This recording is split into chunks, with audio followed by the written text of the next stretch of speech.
Hello बच्चों, चलिए प्रश्न पढ़ते हैं। प्रत्येक संश्लेषण में छूटे हुए प्रारंभिक पदार्थ, अभिकर्मक अथवा उत्पादों को लिखकर पूर्ण कीजिए। यहाँ पर हमें एक अभिक्रिया दी हुई है जिसमें साइक्लोहेक्सेन के से डबल बॉन्ड से जुड़ा हुआ CH2 है, और हमें यहाँ पर जो उत्पाद प्राप्त होता है वो साइक्लोहेक्सेन से जुड़ा हुआ CHO है। CHO ग्रुप एक एल्डिहाइड ग्रुप होता है, तो हमें जो उत्पाद में साइक्लोहेक्सेन से 6 कार्बन की एक साइकिल, जिसे साइक्लोहेक्सेन कहते हैं, साइक्लिक यौगिक है, जिससे यहाँ पर एल्डिहाइड जुड़ा हुआ है। CHO एल्डिहाइड ग्रुप होता है। चलिए अब हम प्रश्न की मुख्य अवधारणा देख लेते हैं। तो यहाँ पर हमारे प्रश्न की अवधारणा क्या होगी? यहाँ पर हमें जो साइक्लोहेक्सेन से डबल बॉन्ड के साथ CH2 जुड़ा हुआ है, ये एक एल्कीन है, क्योंकि कार्बन की चेन या कार्बन की किसी भी श्रृंखला में या किसी भी वलय में डबल बॉन्ड हो कार्बन के बीच में, तो वो एल्कीन यौगिक होता है।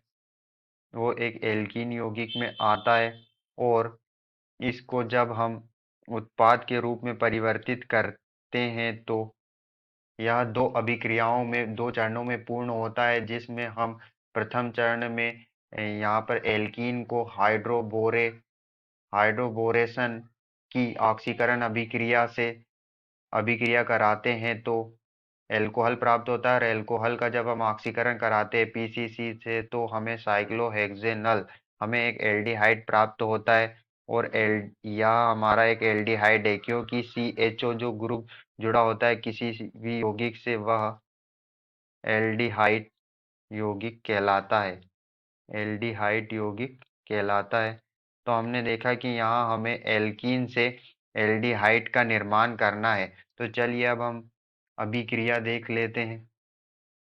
तो जब हम साइक्लोहेक्सेन से जुड़ा हुआ डबल बॉन्ड के साथ CH2 एल्कीन, कोई एल्कीन की अभिक्रिया कराते हैं, यहाँ पर जो प्रथम अभिक्रिया होगी वो हाइड्रोबोरेजन की ऑक्सीकरण अभिक्रिया होगी, जिसमें BH3 THF और H2O से अभिक्रिया कराते हैं। जब यहाँ पर हम H2O से अभिक्रिया कराते हैं तो H2O में से OH माइनस और H प्लस, ये जाकर यहाँ से जो बंध टूटता है डबल बॉन्ड, तो वो CH2 से जाकर जुड़ते हैं। तो यहाँ पर हमें कुछ इस प्रकार प्राप्त होता है, जो एल्कोहल बनाता है।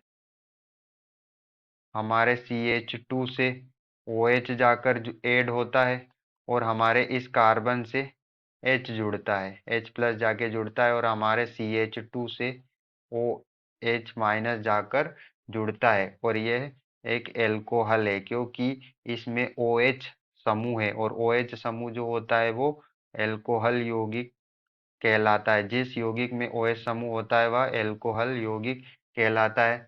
अब जिस इसकी अभिक्रिया हम आगे अब इसकी फिर से हम ऑक्सीकरण अभिक्रिया करते हैं पीसीसी से इसकी ऑक्सीकरण अभिक्रिया करते हैं। यहाँ पर जो पीसीसी है वो पायरिडीनियम क्लोरोक्रोमेट है। पायरिडी इसे पीसीसी को हम पायरिडीनियम क्लोरोक्रोमेट कहते हैं। और यहाँ पर ऑक्सीकरण अभिक्रिया होती है, जिसमें जो हमारा CH2 है वहाँ से हम ऑक्सीकरण अभिक्रिया में हाइड्रोजन H2 को बाहर कर देते हैं, और यहाँ पे जो हमारा CH2 है वहाँ से हम H2 को बाहर कर देंगे।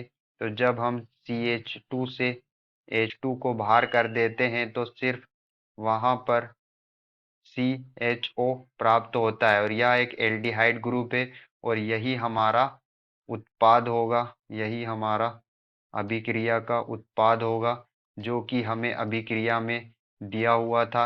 ये एक एल्डिहाइड है, और इसका नाम साइक्लोहेक्सेनल